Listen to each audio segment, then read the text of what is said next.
Here are 3 tips for trainee teachers going for their first school visit for ECT jobs. I'm going through this at the moment. This is a guide that I wrote many years ago that's helped hundreds of teachers as an ECT guide to getting your first job. So let's kind of go through it. So number 1 is to make sure you look before you visit. Just make sure you have an idea of what the school is like before you turn up, so you're not like, oh, this is a bit new. You'll have a few different questions that way too. Number 2 is to smile and be polite. Obviously, you're not going to turn up with a stern face because they'll be thinking, who's this guy? Dress smart. You don't have to overdress. Definitely nowadays, I found that schools are a little bit more informal than formal. So as a guy, you don't need suit and tie. But dressing with just kind of that dress to impress kind of feeling, compliment.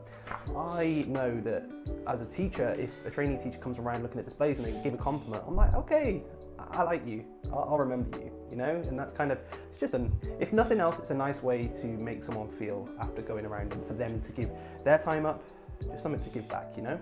Pay attention by taking notes. This kind of just shows that you care and that you're invested in the process and their time that they're giving. Answer questions. They're not going to be interviewing you, but you know, they might be asking you, oh, you know, are you familiar with read writing? You know, they're not going to be grilling you on that, but that kind of gives you an idea of perhaps some of the different things that they might be looking for in an interview style teaching lesson. One of my favorite tips is just imagine yourself working there. Can you do that? You will immediately have this kind of like gut feeling of, oh, it's not quite for me, and go with it. Don't feel like you have to apply for that job just because, you know, it's on the market. If you don't have that gut feeling, I remember looking around a few schools, some of the schools I actually trained at as well, and still having that gut feeling of like, you know, this isn't for me, and that's for a reason. So again, loads of different tips there. Hopefully the guide that I've created on my website can help you too, and follow me for more.